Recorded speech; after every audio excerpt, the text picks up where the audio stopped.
notre doyen Mamadou Ibra Kane, à ne pas confondre avec Mahmoudou Ibra Kane, le président du CEDEPS, le Conseil des éditeurs de presse du Sénégal. À ma gauche, vous avez le nouveau secrétaire général du SYNPICS, M. Moustapha Cissé, et M. Pape Saloum Diakate Dikaba, c'est le président du collectif des techniciens de la presse audiovisuelle. Donc cette conférence de presse va se dérouler comme suit.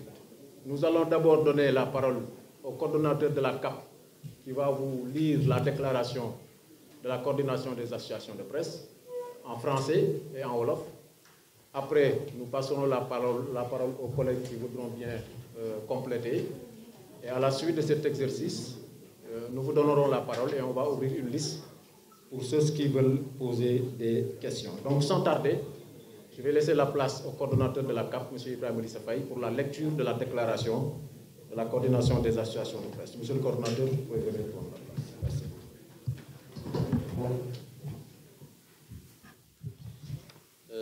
Membre infatigable de la coordination des associations de presse, très engagé. Et donc, je m'en vais vous lire la déclaration liminaire de la coordination des associations de presse qui regroupe appel la presse en ligne, le SYNPICS, le syndicat, le CEDEPS, le patronat,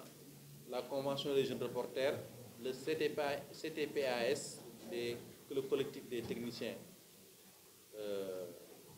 l'UNPJS, les photographes, et l'URAC, les radios communautaires. Et dans quelques jours, on va intégrer l'Union de la presse francophone ainsi que les femmes, l'association des femmes des médias. Donc, pour ce qui nous réunit aujourd'hui, la CAP appelle le secteur à la mobilisation pour faire face aux monstres. C'est ça le titre. La coordination des associations de presse constate, pour s'en émouvoir, les assauts répétés que le secteur des médias subit depuis mai 2024 et ces agressions en série qui portent les empreintes d'un gouvernement et de ses démembrements ont atteint un seuil culminant.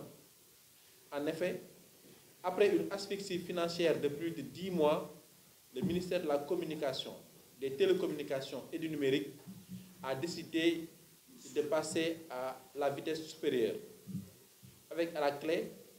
la publication de son arrêté du 22 avril 11-059, doublé d'une assignation à la direction de surveillance du territoire portant cessation immédiate d'activité des entreprises de presse déclarées non conformes au code de la presse. Le tout teinté d'une prétendue régulation du secteur. Pour le moment, une vingtaine ou une trentaine de responsables des médias ont été convoqués dans les locaux de la DST pour se voir délivrer la dite assignation et dans les prochaines heures, d'autres vont suivre parce que plus de 200 voire 300 médias devraient être concernés par la mesure. Cette saisine des services du ministère de l'Intérieur qui criminalise désormais et de façon illégale l'activité de presse date de la deuxième quinzaine du mois de février. Certes, les organisations faîtières du secteur alertent et condamnent depuis lors le caractère illégal de ces fameuses mesures de régulation, mais aussi les errements, failles techniques et omissions. La Cour suprême a même été saisie relativement à l'arrêté 24-462 du 1er octobre 2024 portant création de la commission d'examen et de validation de la déclaration des entreprises de presse du Sénégal. Malheureusement, depuis lors, c'est silence radio. Aucune décision de la juridiction, aucune réaction des plus hautes autorités de l'État, des organisations sœurs ou autres institutions diplomatiques, onusiennes, africaines et autres. Bref, tout laisse à croire que tout le monde souhaite insidieusement la mort de la presse sénégalaise qui pourtant a toujours été un rempart de la démocratie, même dans les moments les plus difficiles de la vie de la nation. Procédure du ministère de la Communication. Des errements et des vices se forment à gogo. Dans cette prétendue mesure de régulation enclenchée par M. le ministre Aliou Sall, les vices de forme et les violations de la loi ont fini d'hypothéquer le processus. En effet, si tant est que celui-ci est bouclé jusqu'à ce que le ministre de la Communication saisisse la DST, c'est-à-dire le processus, la DST est la division spéciale de la cybercriminalité. Pourquoi un arrêté portant publication de la liste définitive des médias conformes au code de la presse n'a pas été pris? Parce que c'est un préalable quand même. Eh bien, la réponse semble couler de source. Ce flou total, orchestré par le ministre de tutelle, a pour but d'imposer l'autocensure et de semer la panique dans toutes les rédactions. D'autant que beaucoup d'entreprises de presse qui ne font pas partie de la dernière liste des médias reconnus ne savent toujours pas sur quel pied danser. Elles ne savent pas si elles sont effectivement reconnues ou rejetées. Et d'ailleurs, la réunion que nous avons tenue tout à l'heure a prouvé cela, parce que beaucoup sont aujourd'hui dans l'inquiétude, ce qui est inacceptable. Pire, depuis la publication par le directeur de la communication de la deuxième liste, aucun des médias déclarés non conformes n'a reçu de notification sur les motifs de rejet. Permettez-moi de reprendre cela. Depuis la publication par le directeur de la communication de cette deuxième liste, aucun média déclaré non conforme n'a reçu de notification sur les motifs de rejet. Quand vous faites un examen, vous avez réussi, vous allez le savoir parce que la liste sera affichée ou divulguée. Si vous êtes ajourné, on va vous donner un relevé de notes et vous pourrez savoir en tout cas là où vous avez flanché. Mais là, personne ici ne peut vous dire, moi j'ai été recalé pour tel motif. Parce qu'il n'y a pas eu de notification écrite ou par mail qui parle de ça, et ce qui est inacceptable. Alors que, par élégance républicaine et conformément aux rigueurs d'une administration compétente et professionnelle, avant même la conférence de presse portant publication de la liste des médias reconnus, toutes les entreprises de presse qui s'étaient inscrites sur la plateforme devraient recevoir une notification liée à leur conformité ou non, en temps normal. Mais c'est trop attendre du ministère de la Communication, qui peut être assimilé au Conseil constitutionnel ou à la défunte Cour de répression de l'enrichissement illicite, parce qu'il n'offre aucune possibilité de recours ou d'appel. Pour preuve, la plateforme de déclaration des médias au Sénégal est fermée depuis février, ce qui veut dire qu'il n'est plus possible au Sénégal de créer un média, parce que la plateforme sur laquelle on est censé s'enregistrer est hermétiquement fermée, sans aucune information sur sa réouverture, malgré les courriers envoyés à la tutelle. La presse, un George Floyd au Sénégal. La presse sénégalaise aujourd'hui ressemble à un George Floyd. George Floyd, vous le savez tous, c'est un citoyen américain, un noir, qui a été battu à mort par des policiers, et l'un avait cogné en tout cas son genou sur son cou jusqu'à ce qu'il perde la vie. Et donc aujourd'hui la presse sénégalaise, c'est comme un George Floyd. La presse sénégalaise aujourd'hui est comme un George Floyd, étouffé par les institutions censées la protéger. L'État, censé garantir sa liberté et sa sécurité, la matraque, l'empêche de respirer et l'étouffe lentement par des mesures injustifiées. Et parmi ces mesures, la circulaire du Premier ministre en mai 2024, qui a conduit à la rupture unilatérale des contrats avec des entreprises publiques et parapubliques.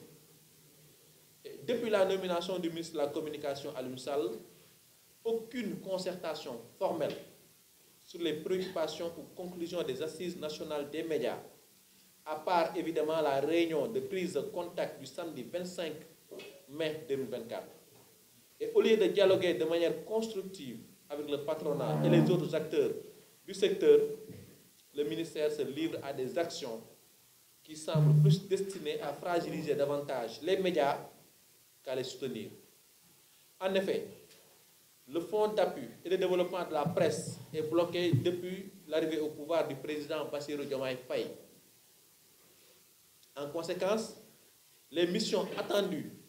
de certains organes de régulation et d'autorégulation comme le CORED et la carte nationale et la commission de la carte nationale de presse sont plombées. Les cartes nationales de presse ne sont plus éditées depuis février 2004. Depuis février 2024. Et entre-temps, beaucoup d'entre nous qui avaient des cartes sont arrivés à expiration. Moi qui vous parle, je ne suis plus journaliste parce que j'ai plus de carte nationale de presse. Elle est arrivée à expiration, et comme beaucoup d'autres. Le Conseil national de régulation de l'audiovisuel, le CNRA, est fragilisé par les actions du ministère et de la TDS. Le CNRA ne peut actuellement rien faire à cause de la non-installation de son organe délibérant. Il est même vidé de sa substance par la commission d'examen et de validation des entreprises de presse. Le plan d'action de la CAP. La coordination des associations de presse ne faiblit pas. Faiblit, mais ne rompt pas. Aussi, moi, ñi nga xamante ne créé nañu seen entreprise de presse ñu jox leen li nga xamante ne mooy liste bi génn première liste décembre génn deuxième liste ci février 6 février bu nit kat boo demee examen boo admissible nga jàll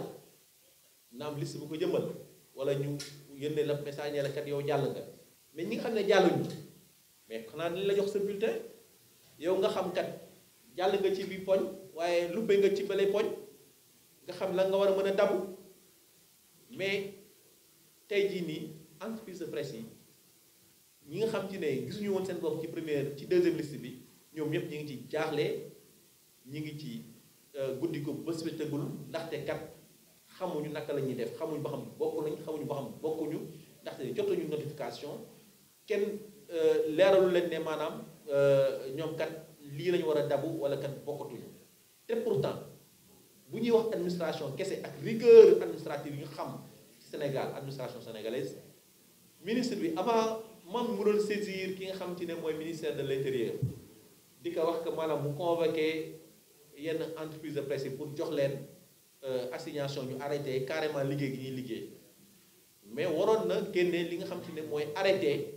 de publication de la liste définitive des médias conformes loolu obligation la mais ba jamono ji ñuy wax amagul arrêté boobu noonu arrêté bi nga xam ne jot na ko génne sax daf ko génne en catimini c'est-à-dire di nëbbatu di laxatu mel ni maanaam sàcc bu ñuy dab di ko wër alors parce que arrêté texte de loi pour mu mën ko jëmmal doxal ko il faut ñu publier que nit ñi gis que ñu jot ci parce que dañuy naan nul n'est censé ignorer la loi mais bu dee arrêté bi da nga ko signé ba pare kii nga ba pare pour jëmmal ko mais da nga koy nëbb ki nga xam ci ne mooy DST c'est-à-dire mooy direction de surveillance du territoire moom kat bi ko nit ñi laajee yow assignation bi nga joxe fan nga ko teg ci la génne arrêté bi daal ne fii la ko teg kon arrêté boobu kon am na lu ci lëndëm parce que arrêté boobu ñi nëbb ko noox kon du arrêté jàmm léegi nag tey jii nii arrêté boobu noonu comme génn na daje nañoo sànq ak médias yi nga xam te ne jotaguñu seen notification ak ñi nga xam ne jot nañ seen notification tey jii nii dañoo dénk CDEPS mi yor patronat wu presse bi pour mu liggéey ak avocat yi pour nga xam te ne dañuy jàppale entreprise de presse yëpp ñu dem ñu saisir ki nga xamante ne mooy Cour suprême naka lañ koy defee nag dañ ko gën a ñogal suñu biir ñi ngi xalaat naan dañuy jël benn bés boo xam ci ne ñëpp dañuy jël seen plainte entreprise bu nekk jël plainte am ñu dem ba ca cour suprême rang dem déposer ko fa génn def déclaration lu mën a nekk la comme aussi it mën nañu jël entreprise yi presse écrite presse en ligne télévision rajo communautaire daal di koy def noonu mais lu ci mënta am mooy que dinañ leen xamal ban fànn la ñuy dem saisir li nga xam ne mooy cour suprême parce que saisir ni cour suprême bi nag dafa am ñaari façon dafa am boo xam ne référé la pour que maanaam rapidement mu mën a prononcé wu pour que ñu xam ne carrément préjudice bi parce que maanaam presse waxtu boo toog diffusé woo wala publié woo rek lu bëri nga yàq parce que charge fixe yi moom à la kulli da nga ko fay loolu moom lu leer nañu la da nga fay salaire da nga fay facture da nga fay loyer te it aussi bu denc ne woo ne yow doxul sa liggéey doxul da nga perte ay abonnés da nga perte ay revenus et it da nga perte lu bari bari au niveau classement donc préjudice bi dafa rëy torop mu nekk loo xam ne mënuñu ko bàyyi moo tax il faut que ñu saisir que rapidement pour mu mën a tontu en référé beneen bi ça sera dans le fond ci wàllu maanaam arrêté bi nga xam ne ministre bi def na ci boppam léegi nag ñun dafa am loo xam ne jaaxal nañu parce que ku jóg ngaññi presse bi mel ni que maanaam ñun ñooy def te pourtant yàlla xam na ne dañoo sax ci di ñu tooñ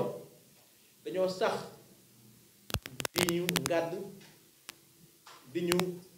andil ay jafe-jafe jamono ji ñuy wax ni entreprise de presse yu bëri ñii am nañu 8 mois arriéré salaire ñii am nañu 6 mois ñii am nañu 5 mois ñi ci gën a ndawle 2 mois la ñu am ñi ci gën a ndawle ñaari weer la ñu am et beneen bi ci des mooy que ne ñun li ñuy jaaxal li ñuy dund lépp amul kenn ku jóg jàppale ñu wala mu wax ne carrément kat presse bi liñ ko teg dëgg du yoon ah président mi ngi ne ñun dañuy def pression pour ñëw gis ko bàyyi suñu ministre mais suñu ministre depuis mai 25 mai 2024 recevoir et toogul ak cap pour waxtaanee jafe-jafe secteur bi comme ni ko yeneen ni ministère di defee ak ay partenaires suñu ministère daf ñuy snobé suñu ministère yëgul la ñu ngi lekk wala ñu ngi naan wala ñu ngi dund suñu ministère fu mu jógee di ñu mettital ak di wut loo xam ne daf ñuy suuxal et tey jii ñu yaakaar ne ki nga xam ne mooy njiitum réew mi di suñu kilifa ñun ñëpp war nañu mën a déglu ñu jox ko suñu son de cloche c'est-à-dire ñu nekk kat ñun kat lii mooy suñuy jafe-jafe et ba ñu déposé li nga xam te ne mooy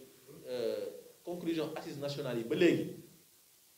ministre bi woowuñu ci pour ñu waxtaan ci xool lu ñu ci war a mën a def ak lu ñu ci war a mën a def et it ba léegi it gisewute wuñu premier ministre depuis bi nga xam te ne nguur gu bees toog na ba léegi gisante wuñu aussi it ki di président de la république ndax loolu yoon la et gis nañ fi secteur yépp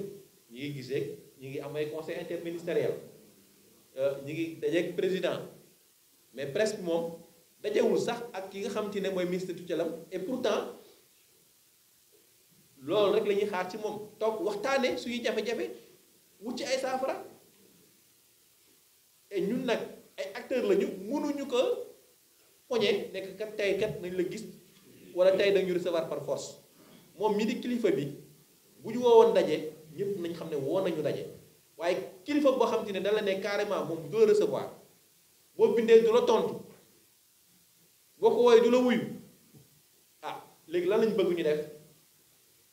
et dañuy continuer ñun ñoo sikk ñun ñoo yàq dëkk bi ñun daal la ñuy këpp lu bon ci dëkk bi ñu ne nag loolu nag moom il faut mu dàgg ndaxte nag saay su nekk ñu ngàdd la saay su nekk ñu yekk la musiba bu yàggee vraiment média naax saay ci réew mi et nag bu dul dara am na lu ñu fi représenté et bu dul dara entreprise yi am na muy même bu dee as néew la ay nit yoo xam ne ñu ngi leen di employé ñooñu seen njaboot yaakaar ci ñoom te mënatuñu toog di seetaan vraiment ñun di ñi faagaagal te duñu def dara moo tax nag ñu décidé ne dinañ def recours déjà wax naa ko léegi te it aussi dinañu def ay ndaje ci mois de mai bi yëpp dañu rencontré li nga xam ne ñooy centrale syndicale yi et loolu li nga xam ne mooy SYNPICS ñi toog di Moustapha Cissé ñu fal ko yàggul dara moo yor fànn boobu noonu pour dajale lépp loo xam ne centrale syndicale la SEDEPS woo naataangoo patronat bi ñu toog ak ñoom ñu woo aussi ñi nga xam ne ñooy défendre droit de l'homme yi ñu toog ak ñoom woo ñi nga xam ne ñooy société civile bi aussi ñu toog ak ñoom woo képp koo xam ne maanaam yaakaar nañ ne mën na dara ci mbir mi mission diplomatique yeeg ñi nga xam ci ne aussi ñoo nekk ci yeneen institution yu mag yi comme CEDEAO ak yooyu noonu mais pourquoi pas même le président de l'Assemblée nationale en tout cas képp ku ñu xalaat ne war na mën a andi saafara ci mbir mi nañu toog ak moom bu ñu paree jàkkaarloog presse wax lañ fa jëlee ak ñoom léegi nag bu ñu paree rencontre yooyu ñuy def yépp dañuy def benn sit-in bu mag boo xam ne ñi ngi ci woo képp kuy taskatu xibaar képp kuy technicien képp kuy liggéey ci média ñu ngi lay ñaan nga pare sit-in boobu ñuy def devant le ministère de la communication dañ ko bëggoon a def ci 3 mai bii lañ ko bëggoon a def mais délai yi dafa gàtt ndaxte bu ñu ko doon def ni nañu wax ñu déposer 3 jours francs parce que aussi ñun ay républicains lañu dañuy respecter loi li wax bu mu jeex tàkk donc comme mënuñu respecter 3 jours francs yi ak xat-xat yi communication bi war mobilisation bi war moo tax dañuy rencontre ñu war a rencontre ñëpp ba pare def sit-in boobu noonu devant le ministère de la communication et boobaa ñu ngi ñaan ñëpp ñëw teew et di ñaan aussi ñëpp jàppale ñu vraiment ci xeex bi nga xam te ne la ñuy xeex pour bañ faagaagal li nga xam te ne mooy presse voilà ay kàddu yooyu ndaw laa am ne moo ci teg léegi nag pour jeexalee li nga xam te ne mooy CAP parce que ab diir a ngi nii déggu leen CAP fi mu ay fan yu néew li nga xam ne mooy SYNPICS dañu am njiit bu bees muy Moustapha Cissé muy toog convention des jeunes reporters aussi am njiit bu bees muy Mamadou Diagne et donc ñu làbbaliwaat fas yeesalaat kuréel gi ba nga xamante ne le 17 mai nañ dem assemblée générale pour formaliser que et nañ ko ibbi aussi ibbil ko ñi nga xamante ne ñooy jigéen ñi nekk ci médias yi ibbil ko aussi ñi nga xamante ne ñooy l'union de la presse francophone ba nga xamante ne dañu gën a mën a xàccandoo dóorandoo ndaxte jamono ji ñu nekk nii du féewuloo moo ñu war li ñu war mooy booloo ànd xàccandoo dóorandoo waxtaan vraiment pour am ay solution si ñu jafe-jafe yu ñu nekk nii jërëjëf